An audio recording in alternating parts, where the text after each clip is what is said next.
Thanks for joining us here at 10 o'clock. We are under a first alert weather day because once again, it is freezing. Yes, it is. Lisa Spencer joins us now. Lisa, how cold are we going to get tomorrow? Ooh, we are going to really drop down. Show you just how warm it's going to be by the time we get to the end of the week with the first alert forecast. Lisa Spencer, thank you so much. And if you haven't already, make sure your car is ready for winter. There are three main things to check: the battery, the coolant, and your tire pressure. We always make sure before we let a car go out here that it has the right tire pressure, because it'll cause uneven wear and premature wear of the tires. You also need to get the ice off the windshield, either scrape it or use a defroster. But do not pour hot water on it. That could actually crack your glass. Car mechanics say instead try using a little bit of vinegar and make sure you're ready for the next big freeze. Our WSMV4 weather app will let you know when it's coming your way. Well, a bus driver shortage is forcing Williamson County schools to look at how they get kids to and from school. One idea is to cut down on the amount of routes. Tonight, the Williamson County School District held a meeting to get input from parents, and our Danielle Jackson listened in. And Danielle, how soon are they looking to make some changes? Well, being elementary, all of this information will be on our WSMV4 app. Marius. All right, Danielle, thank you so much. Other counties are having driver shortages as well, like Wilson County. They're hiring right now. Pay starts at $21 an hour. And Cheatham County Schools is canceling another bus route. Route 3 won't run on either Friday or Monday. It's going to be back on Tuesday, but until then, families will have to take their kids to school. Breaking news right now, Metro Police are looking for this man, Tyrone Merriweather, for robbing the same bank twice. Police say today and on October 19th, he showed up at the U.S. Bank on Harding Pike.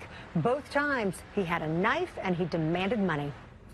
Tomorrow, the owner of Camus Boat says his business will be back open, but the building will look a little worse for wear. Their property next door was blasting through a hillside. It sent rocks and debris toward that dealer.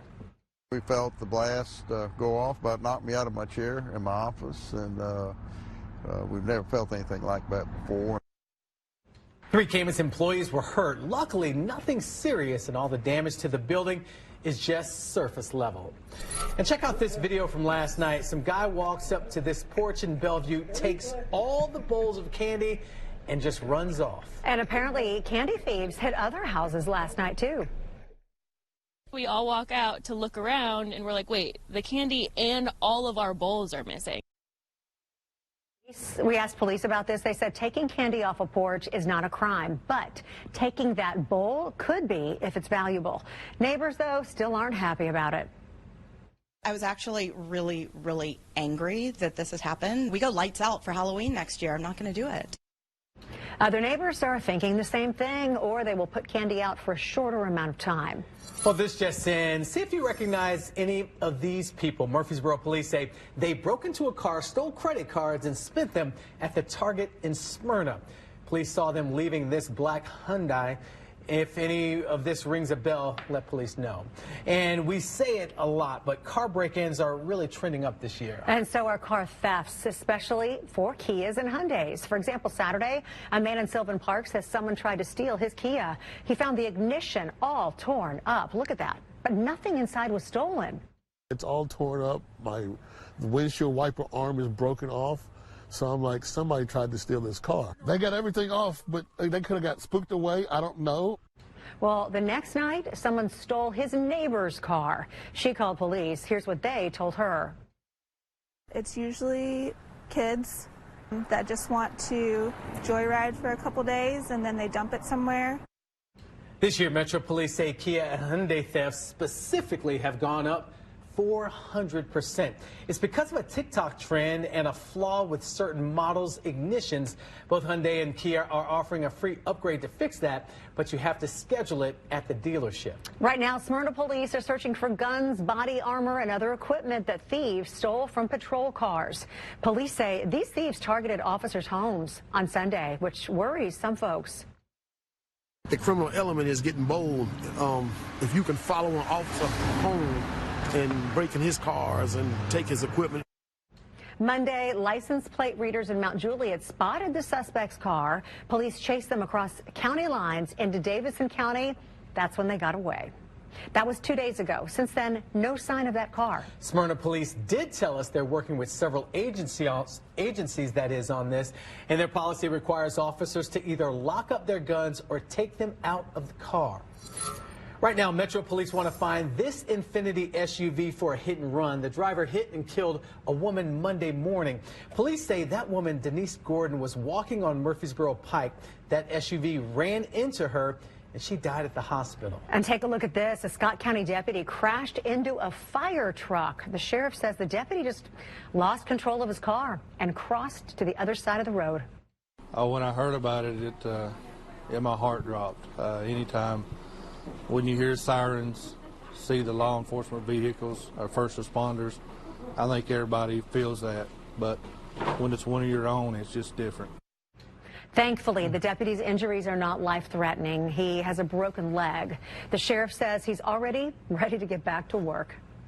Well, in Clarksville, police officers hurt after this crash. Police say a man crashed his truck into the cop car on purpose. This happened on Cleveland Drive. Police say they tried to arrest that man, James Vasquez, for domestic assault. He sped off but came back and smashed into the police car. The officer managed to get out and arrest Vasquez. Because of this, he's facing 7 more charges on top of domestic assault. About 7 hours later, Clarksville police say a 30-year-old man, Zachary Tablak, died in a crash. He drove off the road and crashed into a tree.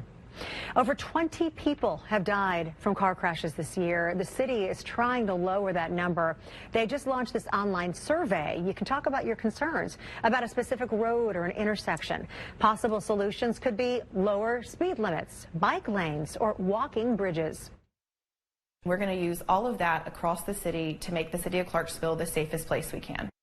They'll get a plan together by spring and start work in summer. If you want to add your input, we have a link to the survey on our WSMV4 News app. Tonight, the Sexual Assault Center, otherwise known as SAC, is trying to get more bars to join their Safe Bar program. They held a safety meeting at the Lucky Duck Lounge. The center works with local bars to train employees how to recognize sexual assault. This ultimately makes it safer for everyone, right? If you go into a bar who's been trained by us, you know that they have the necessary tools in their repertoire to look out for you. And even if you're not a bartender or you don't run a bar, you can get involved. They train people at SAC on what to look out for and how to intervene in your bar. Well, tomorrow, MTSU will resume all their classes after they canceled everything today. Police say a contract worker killed himself in Peck Hall around 3:15 this morning. Peck Hall is that square building on the west side of campus. It houses the literature and psychology department, so no students were inside. Police found the body around 7 this morning. They didn't say what happened until 3 hours later. Some students say they felt uneasy. It's just, I don't know what to think. But still sad to know that. Tonight, police say there's no threat to MTSU's campus. And tomorrow, former Memphis officer Desmond Mills will plead guilty to federal charges. The DOJ is charging him and these 4 other officers with violating Tyree Nichols' civil rights. But Mills' attorney doesn't think he'll be sentenced for several months. Mills is pleading not guilty to the state charge of second-degree murder, along with the other 4 former officers.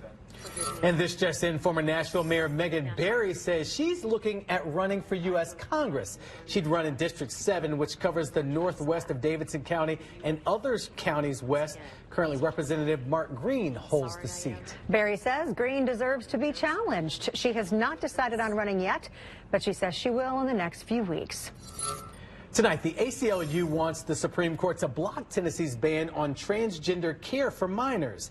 This was the first bill filed last session, and it's gone through lawsuits, blocks, bans, and since a ruling 4 months ago, no minor is able to get transgender care in Tennessee. The Supreme Court is not required to hear this case. 4 of the 9 justices have to vote to accept it before they review it. And tonight, grocery taxes are back. Yeah, bet you were really not happy to see those on your bill today. We've had a 3-month break, but now you will end up paying about 4% more for your groceries. Tennessee is one of only 13 states that taxes groceries, and some say it needs to stop, including Afton Bain, Tennessee's newest representative. Yeah, she sat down with our Michael Warwick today. She wants the grocery tax gone for good. There's a new park plan for East Nashville. It's called Shelby Commons. It would transform the old U.S. Naval Reserve Training Center into a new park, arts center, and venue. One of the most exciting things about this building is that we will plan for having a restaurant and a market so that you can grab and go and get a picnic and go out and enjoy the larger park. We also plan to include much needed park amenities like public restrooms, affordable recreation rental, bike, kayak, grab a fishing pole. Here's the catch. This is still only a plan. On December 9th, Metro Council is hosting a community meeting. They want your input. It starts at 9 a.m. at the Shelby Bottoms Nature Center. For the first time in 3 weeks, Israel is letting people leave Gaza. They crossed into Egypt today. Many are from other countries, but you can see from the ambulances, many are hurt, and there are thousands more in Gaza who need help. 81 people is not enough. We want hundreds of those injured to receive treatment abroad, as all the hospitals have exhausted their capacities in every respect. But Israel is not stopping their attacks on Gaza. Today they released the video. It shows airstrikes, tanks, and soldiers hitting Gaza neighborhoods.